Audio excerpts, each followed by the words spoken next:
अस्सलाम वालेकुम, क्या हाल चाल है दोस्तों। उम्मीद है सब खैरियत से होंगे। तो गाइस, इस टाइम मैं रोमानिया की सड़कों पर निकला हुआ हूँ। दोस्त मेरे साथ हैं, रोमानिया में मिले हैं, तो मैंने सोचा चले इनके साथ एक वीडियो बनाता हूँ और जिसमें मैंने बताना है आज आपको रोमानिया में बिज़नेस के बारे में कि किस किस्म का हम यहाँ पे बिज़नेस कर सकते हैं। भाई यहाँ पे रोमानिया में आए हुए थे तो मैं भी आया हुआ था, तो मैंने सोचा चले इनके साथ वीडियो ही बनाता हूँ और डिटेल में आपसे बात करेंगे कि अगर कोई भाई आकर रोमानिया में बिज़नेस ओपन करना चाह रहा है तो उनको कौन सी फील्ड चूज़ करनी चाहिए जिसमें वो सक्सेसफुल हो सकते हैं।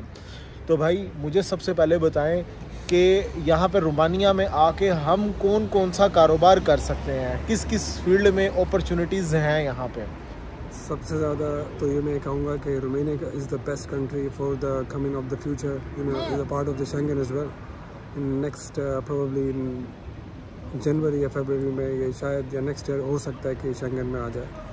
तो मैं सबसे पहले ये बताना चाहूँगा कि ये कंट्री जो है इस वक्त सबसे अच्छी है अगर आप बिज़नेस करना चाहते हैं यहाँ पर आकर, या यहाँ पर अगर आप कोई भी कंपनी खोल सकते हैं। कंपनी खोलने के बाद आप अपना यहाँ पर रेजिडेंस परमिट ले सकते हैं। रेजिडेंस परमिट के साथ साथ आप लीगली यहाँ पर कोई भी बिज़नेस कर सकते हैं, कोई भी रेस्टोरेंट खोल सकते हैं। छोटा सा, ज़रूरी नहीं है कि आप इतनी ज़्यादा यानी कि इन्वेस्टमेंट करें कि आप अपने लिए भी परेशानी का बाइस बने। ठीक है, बेसिकली आप इतनी इन्वेस्टमेंट करें, मैक्सिमम 15-20,000 यूरोस। ठीक है, इतना इनफ है कि आप जो है क्या कहते हैं छोटा सा टेक अवे खोल सकते हैं, हलाल टेक अवे। क्योंकि यहाँ पर जो है अभी जो है इतनी ज़रूरत है लोगों की, काफ़ी यहाँ के जो लोग हैं वो सारे इंग्लैंड माइग्रेट करके चले गए, कुछ यूरोप के डिफरेंट कंट्री चले गए। ठीक है, यहाँ पे काफ़ी लोगों की ज़रूरत भी है। और दूसरी बात यह कि अगर आप कोई बिज़नेस के हवाले से अगर आप कोई छोटा सा बिज़नेस करना चाहते हैं तो कोई टेक अवे का बिज़नेस कर सकते हैं, छोटा सा, इंशाल्लाह चल सकता है डेफिनेटली। ठीक है। और दूसरी बात यह है कि अगर आप दूसरा कोई बिज़नेस करना चाहते हैं, लाइक कोई डिलीवरी, यानी कि डिलीवरी का कोई आप छोटी सी कोई फ्रेंचाइज ले सकते हैं अपनी पर्सनली। ज़रूरी नहीं है कि कोई किसी भी कंपनी से एफिलिएटेड हो, आप अपनी उस हिसाब से उस कंपनी को बना सकते हैं। वो आपको बहुत फ़ायदा देगी और आपको इंशाल्लाह के कुछ ना कुछ बेनिफिट होगा इस सिलसिले में आपको। और नंबर 3 मैं आपको ये कहना चाहूँगा कि और इसके अलावा अगर आप इवन कोई जॉब भी करना चाहते हैं छोटी मोटी, हमारे लोग जो क्या करते हैं वो जर्मनी, इटली, फ्रांस, पता नहीं इधर उधर भाग रहे हैं, पेपर्स के लिए परेशानियाँ कर रहे हैं, अपने आप को मुसीबत में डाल रहे हैं। जो रोमानिया के अंदर है वो रोमानिया के अंदर ही रहें। यहाँ पर बहुत काम है। रेस्टोरेंट के अंदर भी मिनिमम आपको 1,200 यूरोस, जो कि पाकिस्तानी तकरीबन 3-3.5 लाख बनता है। और उसके अलावा ये लोग क्या करते हैं, आपको एकोमोडेशन भी देते हैं और इसके अलावा एकोमोडेशन के साथ साथ आपको ये वो भी देते हैं, खाना पीना भी फ्री। अगर आप किसी रेस्टोरेंट वगैरह में काम कर रहे हैं तो। लेकिन अगर आप चाहते हैं कि अपना आपको सेटल करना चाहते हैं इन द फ्यूचर, आपको यहाँ का रेजिडेंस परमिट भी मिल सकता है इन बिहाफ ऑफ स्टूडेंट। अगर आप स्टूडेंट हैं तो स्टूडेंट बेस पर अपनी कंपनी खोल सकते हैं। कंपनी खोलने के साथ साथ आपको ये भी फ़ायदा होगा कि कल को आप कोई बिज़नेस करना चाहते हैं तो उसमें आप बिज़नेस भी कर सकेंगे। आपको कोई ज़रूरत नहीं पड़ेगी, कोई ज़्यादा हैवी इन्वेस्टमेंट करने की कोई ज़रूरत नहीं है। और अगर आप छोटा सा बिज़नेस भी शुरू करना चाहते हैं तो यहाँ पर क्या कहते हैं, यूरोपा बाज़ार है, द्रागोन, दोराली, यहाँ पर कुछ शॉप बड़े वो हैं, यानी कि स्टोर्स हैं, चाइना स्टोर्स हैं। तो आप वहाँ से भी कुछ सामान लेकर आप छोटी सी शॉप पर बेच सकते हैं। यानी कि आप इंशाल्लाह, मैं यहाँ पर काफ़ी टाइम मैंने स्पेंड भी किया है। Basically I am from England, लेकिन मुझे इस कंट्री का बहुत एक्सपीरियंस है। क्योंकि यहाँ के काफ़ी लोग कहते हैं नेगेटिव है, यहाँ पे काम नहीं है। यहाँ पे बहुत कुछ है। अगर आप अभी भी कुछ करना चाहते हैं, अगर आपको स्ट्रगल करना पड़े, बेटर ये है कि आप रोमानिया के अंदर छोटा सा काम शुरू करें, उससे आपको इंशाल्लाह फ़ायदा होगा। मैं यहाँ पे ना एक बात बताता चलूँ भाई के मुतालिक। भाई ब्रिटिश नेशनल है, लेकिन ये भी रोमानिया में आए हुए हैं। ब्रिटिश नेशनल, ब्रिटिश पासपोर्ट होने के बावजूद इसने रोमानिया को प्रेफरेंस दी है। रोमानिया में आके बिज़नेस अपॉर्चुनिटीज़, इनका अपना रेस्टोरेंट भी था यहाँ पे, और यहाँ पे बिज़नेस के हवाले से इन्होंने मुझे बताया बहुत टाइम भी इन्होंने गुजारा है यहाँ पे। काफ़ी देर इन्होंने रोमानिया में 3-4 साल यहाँ पे दिए भी हैं। उसके बाद मुझे यहाँ पे बहुत सारी फील्ड्स के बारे में बताया। नंबर 1 कि डिलीवरी की हम कोई काम कर सकते हैं, डिलीवरी की कंपनी बना सकते हैं। नंबर 2 कि हम फर्नीचर, आप मुझे फर्नीचर के बारे में बता रहे थे। फर्नीचर ये जो चनेओट वगैरह से पाकिस्तान का आते हैं वो यहाँ पे सेल आउट होता है, बहुत उसमें अच्छी अर्निंग है। रेस्टोरेंट फील्ड, उसके बाद ये होटल इंडस्ट्री लाइक अपार्टमेंट्स, इसमें आप काम कर सकते हो। उसके बाद ये कंपनी लाइक बना ली कोई उबर वगैरह की, या इस तरह का कुछ काम कर लिया। और इस फील्ड से, टूरिज़्म फील्ड से रिलेटेड हम काम कर सकते हैं। अगर किसी भाई ने यहाँ पे आके कोई टूर वगैरह लेना हो तो हम उसमें जा सकते हैं, उसमें बहुत सारा कारोबार है। तो भाई ये मुझे चीज़ बताओ कि ये जो आपने मुझे फील्ड्स बताई थी, जितनी भी होटल फील्ड होगी, रेस्टोरेंट्स फील्ड होगी, उसके अलावा अगर हम बात करें फर्नीचर वगैरह से रिलेटेड, तो यहाँ पे आपने मुझे एक चीज़ बताई है, फर्नीचर का बहुत ज़्यादा डिमांड है पाकिस्तानी फर्नीचर की। बेसिकली जो क्या कहते हैं, मैं तकरीबन 2009 या 2010 के अंदर प्रॉपर जो है पाकिस्तान से ये चिन्नौट फर्नीचर इंपोर्ट करते थे हम लोग, मार्बल्स वगैरह, जो हमारा अपना फैमिली बिजनेस था। तो उसके अंदर हमने यहाँ पे बहुत अच्छा मतलब कमाई भी की, अच्छा पैसा भी बनाया है। ठीक, क्योंकि यहाँ पर जो है अच्छा एक स्कोप है। रोमानिया के अंदर बेसिकली जो पाकिस्तान का ओनिक्स पत्थर है, वो यहाँ पर ये लोग इसको लकी स्टोन समझते हैं इसको। यानी कि रोमानियन लैंग्वेज में जात कहते हैं उसको। ठीक है, जात मीन के लकी स्टोन कहते हैं उसको। और पाकिस्तान में बहुत सस्ता भी है और अच्छा भी है। और दूसरी बात इस हवाले से कि हम लोग जो है पाकिस्तान से चिन्नौट से फर्नीचर लेते थे, और हवेली बेड टाइप का, इन चीज़ों का ये यहाँ पर यूरोप के अंदर ट्रेडिशनल है। लाइक थोड़ा सा ये मतलब ओल्ड टाइप का है। ओल्ड चीज़ों को पसंद करते हैं, हिस्टोरिकल चीज़ों को, हिस्टोरिकल चीज़ें हैं तो वो इसको बहुत पसंद करते हैं यहाँ पर।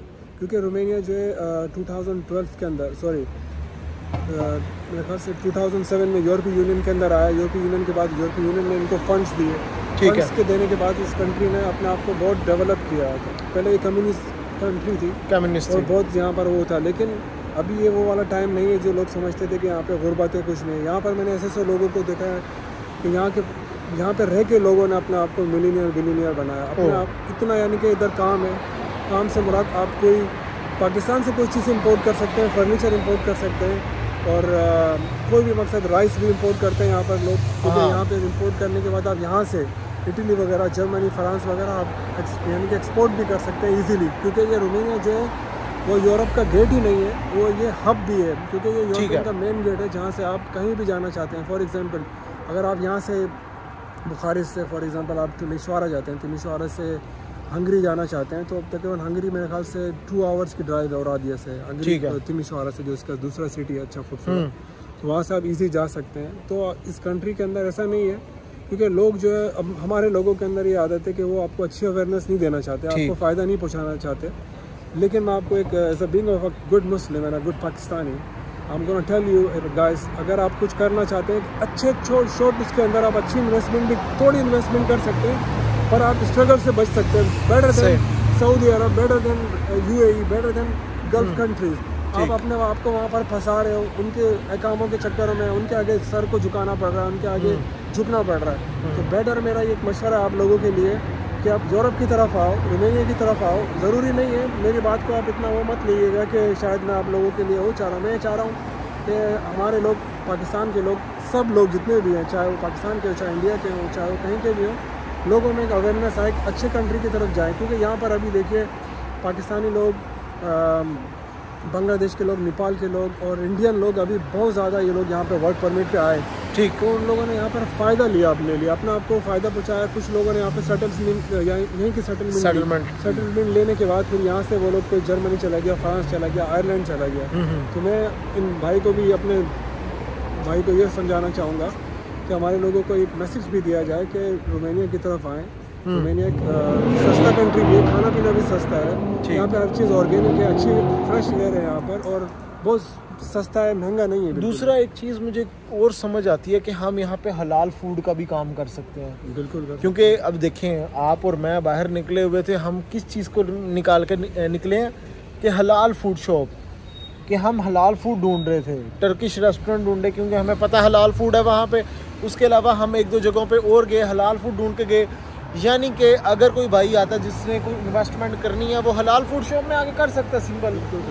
तो आप हलाल फूड का दोस्तों काम कर सकते हो। इसके अलावा नहीं समझ आती, कोई जूस कॉर्नर जिसे कहते हैं, वो बंदा बना सकता है, फ्रेश जूस जहाँ पे आप बना के छोटे पैमाने पे मैं काम बता रहा हूँ, वो आप कर सकते हो, सिंपल सा। और इसके अलावा छोटा सा काम ये भी है, यहाँ पर अभी -10, -15 पे जाएगा सर्दियों में। तकरीबन नवंबर के अंदर बहुत सख्त सर्दी हो जाएगी, नवंबर, दिसंबर, जनवरी, फरवरी, इन 6 मंथ्स के अंदर अगर आप स्टॉक्स वगैरह भी लेते हैं, यानी कि होलसेल के अंदर, या टर्की से, टर्की यहाँ से करीब है 5-6 घंटे का रास्ता है तकरीबन, ठीक है, तो वहाँ से भी सामान ला के इधर भी पैसा बना सकते हैं। छोटे छोटे स्टॉल ले लिए, यहाँ पे रेंट पे आपको मिल जाएगा 200, 250, 300 यूरो मैक्सिमम। छोटा सा स्पेस ले लिया, ज़रूरी नहीं है कि आप लाखों की, हज़ारों की इन्वेस्टमेंट करें। छोटे छोटे इन्वेस्टमेंट से भी, क्योंकि मैंने अपनी आंखों से भी देखा, यहाँ पर हर कोई अमीर नहीं बन पाया, क्योंकि अमीर बनने के लिए या मेहनत करनी पड़ती है। ठीक, तो इसमें मेहनत के लिए आपको क्या करना है, छोटा सा आप 200, 250, 300 यूरो का छोटा सा अगर आप कोई भी लेता है, कोई भी हो, स्टूडेंट हो, कोई भी हो, मैं उसके लिए मशवरा देना चाहता हूँ कि वो अपना एक काम, अपना छोटे से बिजनेस को लेकर ऊपर लेकर जा सकता है, क्योंकि स्कोप है इन द फ्यूचर। अगर उसको समझ में नहीं आता, अगर कुछ भी होता है, तो वो एटलीस्ट कम से कम यहाँ से वो आगे जाके मूव हो सकता है, बेटर कंट्री के अंदर जा। बिल्कुल सही। यानी कि आपको कहने का मकसद ये है कि अगर हम दूसरे कंट्री से कुछ गर्म जैकेट्स या फिर सॉक्स और इस तरह के गर्म कपड़े इंपोर्ट कर सकते हैं, पाकिस्तान से लेदर इंपोर्ट कर सकते हैं। यहाँ पर सस्ती लेदर की जैकेट्स यहाँ बहुत महंगी बिकती हैं, ठीक, और यहाँ से माल इटली भी जाता है, फ्रांस भी जाता है, जर्मनी भी जाता है, आयरलैंड भी जाता है। ठीक, बेहतर ये कि इस चीज़ के अंदर देखें, जिस चीज़ के अंदर फ़ायदा हो रहा है। पाकिस्तान के अंदर मार्केट्स हैं, कराची के अंदर, आप वहाँ से चूज़ कर सकते हैं, सस्ते माल, होलसेल मार्केट जा सकते हैं सदर में, वहाँ से कुछ चीज़ें ले सकते हैं। अगर आपको फर्नीचर के अंदर हवाले से हवेली बेड्स वगैरह चिन्हट में सस्ते मिल जाते हैं। आपको यहाँ पर बहुत सारे, यानी कि यहाँ पर मैंने देखा है, बायर्स चाहते हैं कि यहाँ पाकिस्तान से कुछ ख़रीदना चाहते हैं, लेकिन ज़्यादातर लोग जो है वो इसलिए बाय नहीं कर पाते क्योंकि हमारे लोग इंटरनेट पे बहुत स्कैम है।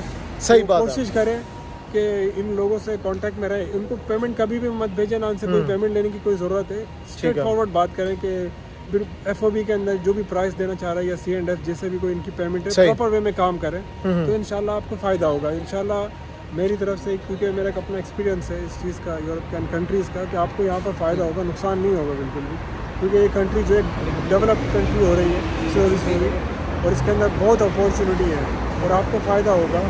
बानिस्बत ये कि आप पाकिस्तान में रह के भी आप कितने कमा लोगे, 25,000, 30,000, 40,000, 50,000 एटलीस्ट। यहाँ पर मिनिमम जो अभी वेज चल रही है तकरीबन इटली और फ्रांस के तकरीबन बराबर ही यहाँ की सैलरी हो गई है। यहाँ का जो लोकल रेजिडेंस है वो तकरीबन 1,000-1,200 यूरो, तकरीबन पाकिस्तानी 4 लाख तक वो कमा लेता है ईजीली। लेकिन फिर उसमें आपको ये चीज़ें भी देखनी है, आपको रेंट भी पे करना है, फिर आपको अपने एक्सपेंसेस भी देखना है। फिर भी कुछ भी लोग हैं यहाँ पर 600 से 700 यूरो बचा लेते हैं एटलीस्ट अपने, जो अपने वो लोग अपने घर बेच लेते हैं या जो भी कुछ उनका अपना। ठीक जो भी उनके। थैंक यू सो मच आपका, आपने थोड़ा टाइम दिया हमें। तो गाइस बाकी कुछ वीडियोस बनाऊंगा, क्योंकि अभी रात बहुत ज़्यादा हो गई और टाइम ओवर होता जा रहा है। हम इंशाल्लाह कल कुछ डिटेल में बात करें कुछ वीडियोस पे, यही जॉब और बिज़नेस के हवाले से अगेन मैं वीडियोस बनाऊंगा। तो जो भाई ने अब तक वीडियो देख लिया वो मेरे चैनल पे और इस तरह की बिज़नेस और जॉब्स के हवाले से जो रोमानिया में आपको मिल जाएंगे। तो thank you so much again, आप हमारे साथ आए। गाइस नेक्स्ट वीडियो में मिलूँगा नए टॉपिक पे। ख्याल रखिए अपना, टेक केयर, अल्लाह हाफ़िज़।